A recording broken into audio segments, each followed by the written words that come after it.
আপনারা যারা কম্পিউটার বা ল্যাপটপ মোটামুটি জানেন বা একটু জানেন তারা নিশ্চয়ই ভিএলসি মিডিয়া প্লেয়ারের নাম শুনে থাকবেন। কিন্তু আপনি জানেন কি ভিএলসি মিডিয়া প্লেয়ার দিয়ে অনেক কাজ করা যায় যেগুলো আপনার অজানাই রয়ে গেছে। তো সেই রকম একটি অজানা বিষয় নিয়ে আমি আজকে আলোচনা করব। ধরুন আপনি অনলাইনে অনেকক্ষণ ধরে বিচরণ করেন কিন্তু আপনার কোনো ফ্রেন্ডস বা শুভাকাঙ্ক্ষী ফেসবুকে কিভাবে অ্যাকাউন্ট করতে হয় সেটা সে জানে না। আপনি কি করবেন? তিনি যদি আপনার ধারে কাছের কেউ হন তাহলে নিশ্চয়ই আপনি তার বাসায় গিয়ে বিষয়টি শিখিয়ে দিয়ে আসবেন অথবা তাকেই আপনি আপনার বাসায় আসতে বলবেন। কিন্তু এমন যদি হয় যে আপনার সেই বন্ধু বা শুভাকাঙ্ক্ষী অনেক দূরে অবস্থান করছে এবং তাকে আপনি হাতে কলমে ফেসবুক অ্যাকাউন্ট কিভাবে খুলতে হয় সেটি শেখাতে চান, তাহলে নিশ্চয়ই আপনাকে আপনার কম্পিউটারের স্ক্রিন রেকর্ড করে তাকে ফেসবুক বা জিমেলের মাধ্যমে পাঠিয়ে দিতে হবে। কিন্তু সমস্যা বাধে তখনই যখন আপনি স্ক্রিন রেকর্ড করতে চান। স্ক্রিন রেকর্ড করার জন্য যে সফটওয়্যারগুলো সেগুলো পেইড সফটওয়্যার এবং সেগুলো আপনাকে পয়সা দিয়ে কিনতে হবে এবং সেগুলো চালাতেও আপনাকে অনেক প্রফেশনাল হতে হবে। কিন্তু আপনি জানেন কি আপনার শখের ভিএলসি মিডিয়া প্লেয়ার দিয়ে আপনি আপনার স্ক্রিনটাকে রেকর্ড করে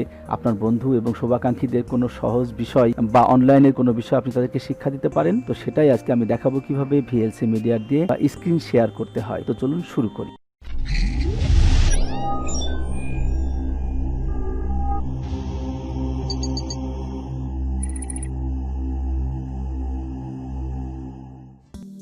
Hello and welcome again. You are watching TechYouTube and I am Mohammad Goljar Hussain giving you the tutorial. So let's start. So ধরেই নিচ্ছি আপনার ডেস্কটপে বা ল্যাপটপে ভিএলসি মিডিয়া প্লেয়ার ইনস্টল করা আছে। ভিএলসি মিডিয়া প্লেয়ার যদি ইনস্টল করা না থাকে প্লিজ তাহলে ডাউনলোড করে নেবেন। সো ডাউনলোড কিভাবে করতে হয় এ সংক্রান্ত আমার একটি টিউটোরিয়াল আছে যার লিংক এই টিউটোরিয়ালটি ডেসক্রিপশন বক্সে দেওয়া হলো, আপনারা সেখান থেকে ডাউনলোড করে নিন। সো আমরা এখন ধরে নিচ্ছি যে আপনার ডেস্কটপ বা ল্যাপটপে ভিএলসি মিডিয়া প্লেয়ার ইনস্টল করা আছে। সো এটাকে প্রথমে ওপেন করুন, ডবল ক্লিক করে ওপেন করলাম, করে দেখুন মিডিয়া অপশনটিতে ক্লিক করুন এবং এখানে গিয়ে কনভার্ট অবলিক সেভ এই অপশনটি সিলেক্ট করুন। এখানে গিয়ে ক্যাপচার ডিভাইস থেকে যে ডাইরেক্ট শো এটা পরিবর্তন করে দিয়ে ডেস্কটপে নিয়ে যান। ডেস্কটপ অপশনটি সিলেক্ট করলেই আপনার ডেস্কটপের ক্যাপচারকৃত ইমেজের ফ্রেম রেটটা সিলেক্ট করতে বলবে। তো এখানে ফ্রেম রেটটা সচরাচর আপনি 15 to 30 ফ্রেম রেট দিয়ে দিবেন।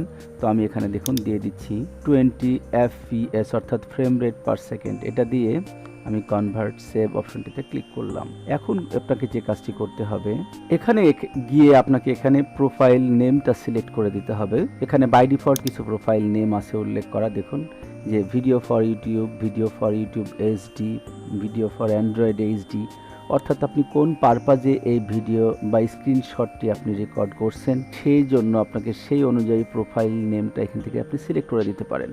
অথবা চাইলে আপনি আপনার নিজের মতো করে একটা প্রোফাইল ক্রিয়েট করতে পারেন। তো আমি নিজের মতো করে একটা প্রোফাইল ক্রিয়েট করে আপনাদের দেখাই।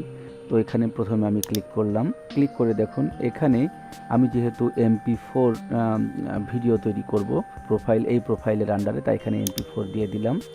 দিয়ে আমি এখানে একটা প্রোফাইল নেম দিয়ে দিব। তো প্রোফাইল নেমটা আমি যেহেতু এই স্ক্রিনটা রেকর্ড করে আমি আমার বন্ধু বা অন্যান্যদেরকে শেয়ার করতে চাই, তাই এখানে আমি আমার মতো একটি নাম দিয়ে এই প্রোফাইলটিকে সেভ করব। যেমন ধরুন মাই শেয়ার্ড স্ক্রিন। প্রোফাইল নামটি দেওয়ার পরে আমি এখানে ভিডিও এবং অডিও কোডেকে কিছু সেটিংস পরিবর্তন করতে চাই। তো প্রথমে আমি ভিডিও কোডেকটা দেখুন সিলেক্ট করলাম এবং এখানে যে ভিডিও অপশনটাতে টিকমার্ক দিয়ে দিলাম। টিকমার্ক দেওয়ার পরে যে কোডেক অপশনটাতে MEPG1 এটা পরিবর্তন করে আমি যদি দেখুন আমি এখন এখানে দিয়ে দিব এই যে H264 আমি এটা দিয়ে দিচ্ছি। এবার আমরা চলে যাব অডিও কোডাকেও আমি যদি অডিওতে টিকমার্ক দেই, দিয়ে এখানটা পরিবর্তন করে MPEG4 অডিও AAC এই অপশনটি সিলেক্ট করে দিলাম। আপনারা এমনটি করবেন তাহলে আপনারা রেজুলেশনটা ভালো পাবেন। তো এটা সব কিছু ওকে হওয়ার পর এখন আমি এখান থেকে সেভ করে বেরিয়ে আসব। এখন যেহেতু আমার প্রোফাইল নেম ক্রিয়েট হয়ে গেছে এবং প্রোফাইল সম্পূর্ণ এডিট এবং সেটিংটা ঠিক করা হয়ে গিয়েছে, এখন আমরা দেখব যে আমাদের স্ক্রিন ফাইলটি কোথায় সেভ হবে সেই অপশনটি আমরা এখন দেখিয়ে দেব। এই যে ব্রাউজ করে আমরা এর লোকেশনটি দিয়ে দিলাম।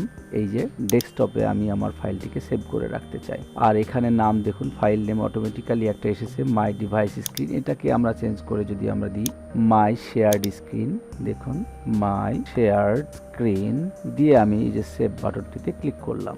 এখন আমি স্টার্ট করলেই কিন্তু আমার স্ক্রিন রেকর্ডিংটা শুরু হয়ে যাবে। স্টার্ট বাটনটিতে ক্লিক করলাম, এই যে শুরু হয়ে গেছে। আমরা এখান থেকে মিনিমাইজ করে বেরিয়ে আসলাম।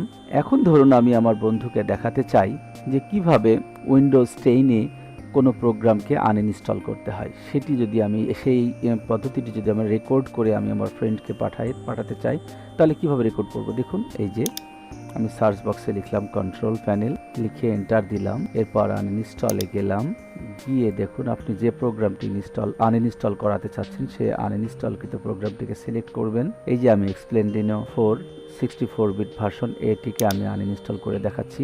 এই যে এখানে আনইনস্টল ক্লিক করলেই আপনার প্রোগ্রামটি আনইনস্টল হয়ে যাবে। তো দেখুন আমি এই স্ক্রিনটা কিন্তু এতক্ষণ কিন্তু রেকর্ড হলো। আমরা এখন এই স্ক্রিনটিকে ক্লোজ করব।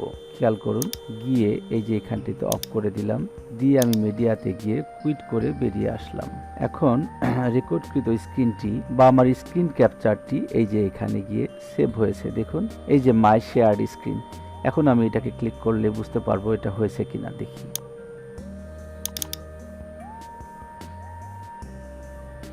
দেখুন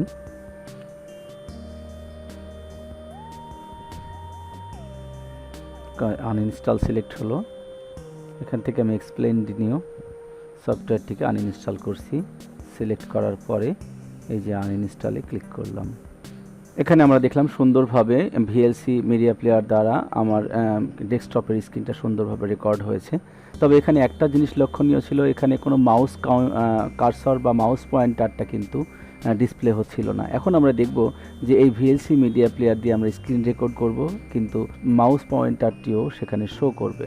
তো মাউস পয়েন্টারটিকে শো করাতে হলে আপনাকে এই যে ইন্টারনেটে গিয়ে গুগলে সার্চ দিয়ে অ্যাড্রেস বারে মাউস পয়েন্টার লিখুন, লিখে এন্টার দিন।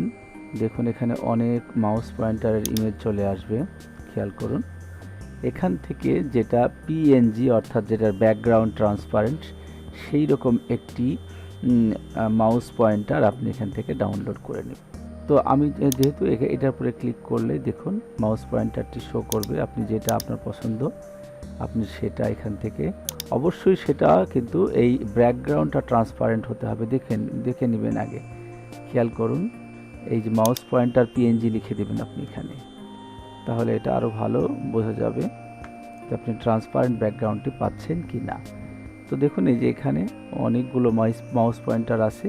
তো এখানটিতে আমি ক্লিক করলাম। দেখুন এই যে এটা কিন্তু সুন্দরভাবে এই যে মাউস পয়েন্টারটি ব্যাকগ্রাউন্ডটা ট্রান্সপারেন্ট, অর্থাৎ এটা ভালো একটা PNG। এইরকম দেখে আপনি যদি এখান থেকে এই যে সেভ ইমেজ লিখে আপনি যদি আপনার লোকেশনটা দিয়ে দেন, দিয়ে সেভ করেন, তাহলে অবশ্যই এই মাউস পয়েন্টারটি এখানে ডাউনলোড হয়ে যাবে। যেহেতু আমি আগে থেকে একটা মাউস পয়েন্টারে যে এটা ডাউনলোড করে রেখেছি, আপনাদের জাস্ট এখানে প্রসেসটা দেখালাম। এখন আমাকে যে কাজটি করতে হবে, আবার আপনি VLC মিডিয়া প্লেয়ারটিকে ওপেন করুন। এখানে টুলস অপশনটি সিলেক্ট করে এই যে প্রিফারেন্সেস এই অপশনটিতে যান। এখানে সব নিচে গিয়ে অল অপশনটি সিলেক্ট করুন এবং এখানে গিয়ে দেখুন ইনপুট কোডেক্স এই অপশনটিতে অ্যাক্সেস মডিউলস ড্রপডাউনটাকে আপনি আনজিপ করুন এবং এখান থেকেই দেখুন স্ক্রিন অপশনটি সিলেক্ট করুন। সিলেক্ট করলে যে ফলো দ্য মাউস এই অপশনটিতে টিকমার্ক দিয়ে আপনি যদি আপনার সেভ করা মাউস পয়েন্টারটির লোকেশনটা এখানে দেখিয়ে দেন। জাস্ট আমি ডেস্কটপে রেখেছিলাম, ডেস্কটপে গিয়ে দেখুন এই যে মাউস পয়েন্টারটি আমি এখান থেকে লোকেট করে দিলাম, দিয়ে সেভ করে এখন আমি বেরিয়ে আসলাম। এখন যদি আমি পূর্বের ন্যায় আবার ওই প্রসেসটিকে রিপিট করি, তাহলে আমি অবশ্যই মাউস পয়েন্টার দেখতে পাবো। যেমন ধরুন এখন যদি আমি পূর্বের সকল প্রসিডিউর সম্পন্ন করে আবার স্টার্ট বাটনে ক্লিক করে স্ক্রিন রেকর্ডিংটা শুরু করি, তাহলে আমরা এখন মাউস পয়েন্টার দেখতে পাবো। দেখুন আমি এই যে আমার স্ক্রিন রেকর্ড শুরু হয়ে গেছে। পুনরায় আমি মিনিমাইজ করলাম, কন্ট্রোল প্যানেলে গেলাম, কন্ট্রোল প্যানেল থেকে আনইনস্টল করলাম, আনইনস্টল থেকে এক্সপ্লেন্ডিনোটিকে আনইনস্টল করে দিলাম। আমার এই স্ক্রিনটি কিন্তু এখন রেকর্ড হচ্ছে, আপনারা দেখতে পাচ্ছেন, একটু পরে বুঝতে পারবেন, এবং সেটা মাউস পয়েন্টার সহ। তো কিভাবে আনইনস্টল করতে হয় আমি দেখিয়ে দিলাম। মাউস পয়েন্টার দেখা যাবে কিনা আমরা এখন পরীক্ষা করে দেখি। এটাকে ক্লোজ করে দিয়ে বেরিয়ে আসলাম, এটাও কিন্তু রেকর্ড হয়ে গেল। এখন আমরা দেখব কিভাবে ক্লোজ করতে হয়। এই যে এটা থেকে অফ করে দিলাম, দিয়ে মিডিয়া প্লেয়ারে গেলাম, গিয়ে কুইট। এখন আমরা দেখব যে মাউস পয়েন্টার সহ আমার স্ক্রিনটি রেকর্ড হয়েছে কিনা। এই জন্য আবার ডাবল ক্লিক করি। এই যে দেখুন কত সুন্দর মাউস পয়েন্টার, এই যে দেখতে পাচ্ছেন কত সুন্দর মাউস পয়েন্টার সহ এটা রেকর্ড হয়ে গিয়েছে। খুব সুন্দরভাবে মাউস পয়েন্টার সহ স্ক্রিন রেকর্ড হয়ে গিয়েছে। এখন আপনি এটাই চাইলে সহজেই আপনি আপনার যে কোনো দূরের বন্ধুকে, সেটা ফেসবুক মেসেঞ্জারের মাধ্যমে হোক বা জিমেইলের মাধ্যমে হোক, সেটাকে সেন্ড করে দিতে পারেন। তো আজকের এই টিউটোরিয়ালটি কেমন লাগলো জানিয়ে অবশ্যই আপনারা কমেন্টস বক্সে কমেন্টস করবেন, ভালো লাগলে লাইক দিবেন। আর যদি মনে করেন এই টিউটোরিয়ালটি আরও 10 জনের কাজে আসবে, তাহলে আপনার টাইমলাইনে শেয়ার করে রাখবেন। সকলকে ধন্যবাদ অ্যান্ড আল্লাহ হাফেজ।